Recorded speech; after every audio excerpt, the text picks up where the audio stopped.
All right, let's talk about one of the greatest albums ever made, Fleetwood Mac's Rumours.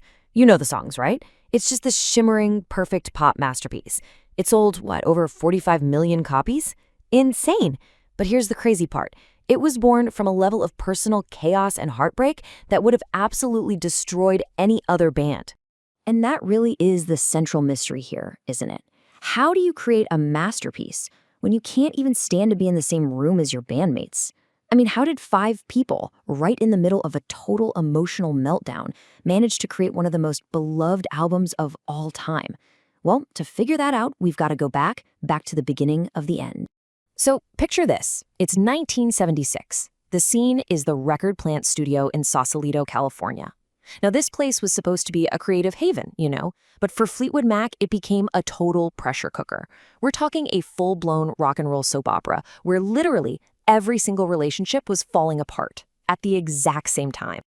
I mean, just look at the sheer scale of this collapse. This wasn't, just one couple having a bad week. No. You had bassist John McVie and keyboardist Christine McVie divorcing after 8 years. They weren't even speaking to each other. At the same time, guitarist Lindsey Buckingham and singer Stevie Nicks were in the absolute final explosive stages of their relationship. And as if that wasn't enough drama for one band, drummer Mick Fleetwood, he was getting divorced too. Every single romantic tie in the band was just severed, gone. So you can just imagine how toxic the atmosphere was, right? After the recording sessions, everyone would just retreat to their own separate corners. And what was fueling these insane marathon dawn to dusk sessions? Well, an absolutely enormous amount of cocaine. It became, and this is in their own words, a functional necessity, just to numb the pain and fight off the exhaustion. They would party until 2 in the morning, and then they would start recording. Unbelievable. Okay, so how on earth did they get to this point? It's a fair question. To really understand the California chaos of Rumours, you have to realize something crucial. This wasn't the first version of Fleetwood Mac. Not even close. There was a whole other, completely different band that came before. And wow, the difference could not be more stark. The original Fleetwood Mac was a gritty 1960s British blues band led by the absolute genius guitarist Peter Green. They were purists, super respected in the UK, but a million miles away from that polished, sunny California pop rock sound they became famous for. In fact, the band was named after its rhythm section, Mick Fleetwood and John McVie, and they're really the only constant thread connecting these two totally different eras. So after Peter Green tragically had to leave the band because of a mental health crisis, things got pretty chaotic for a while. It was this big transitional period. But then they added Christine McVie on keyboards, which was a huge step towards their future melodic sound.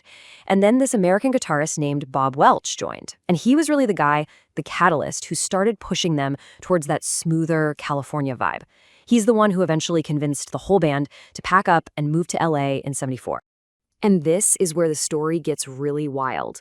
The formation of the lineup that we all know and love, it happened almost completely by accident. Seriously. It was just one of those moments of pure, dumb luck that would literally change the course of music history. Okay, so Bob Welch leaves, and now the band needs a new guitarist. Mick Fleetwood is out scouting studios, right? He's checking out the legendary Sound City. And to show off how good the room sounds, the engineer plays him a demo track.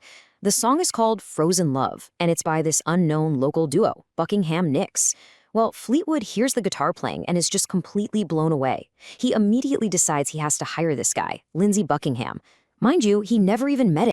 But here's the catch. Buckingham lays down one condition, and it's completely non-negotiable. He says, "Sure, I'll join, but you have to take my girlfriend too." He and the singer, Stevie Nicks, they were a package deal. You get one, you get the other. The band, especially Christine McVie, was a little hesitant about adding another woman to the mix, but they agreed. And just like that, boom, the classic lineup was born. Now, their first album together in 1975, that self-titled one, often called the White Album, it wasn't some overnight smash. Not at all. It was a total slow burn. It took an unbelievable 58 weeks of just relentless touring before it finally hit #1. So you can imagine the pressure, right? This created this immense, crushing pressure for the next album. They had finally made it big, and now they had to prove it wasn't just a one-time fluke. And that brings us right back to that studio in Sausalito, with everyone basically giving each other the silent treatment. The only way they could communicate was through their songs. And these weren't just songs, they became these brutal public confessions with lyrics written directly at each other. Take Lindsey Buckingham's Go Your Own Way. I mean, that was just his raw, angry kiss-off to Stevie Nicks.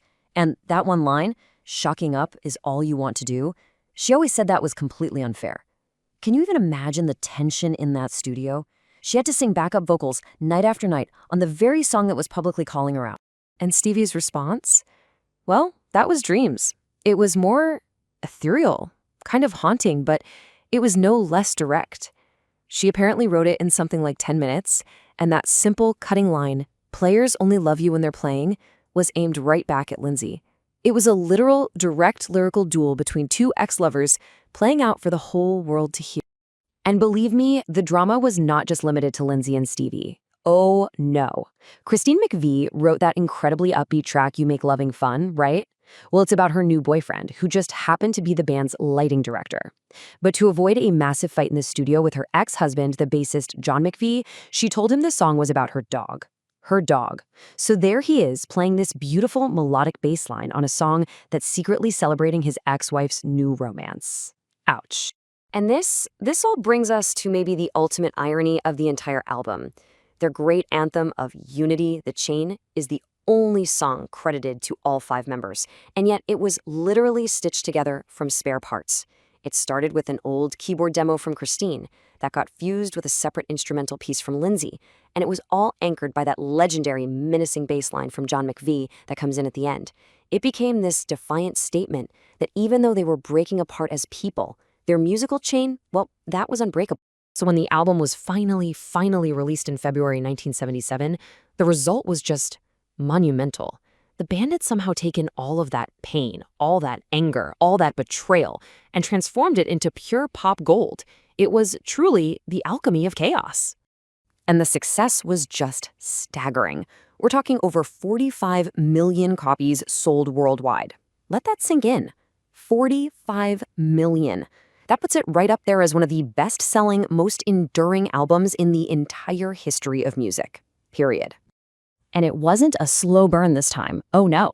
This success was immediate. The album spent an incredible 31 consecutive weeks at #1 on the Billboard charts here in the US. Just think about that. For more than half a year, this was the biggest, most listened to album on the planet. I mean, the legacy of this album is just immense. It won the Grammy for Album of the Year, of course. It's been preserved in the National Recording Registry for being culturally significant. But more than that, the whole story of this band imploding in the studio has become modern mythology. It directly inspired things you've probably heard of, like the series Daisy Jones and the Six and the Broadway show Stereophonic. And what's really cool is that thanks to social media, it's constantly being discovered by whole new generations of fans.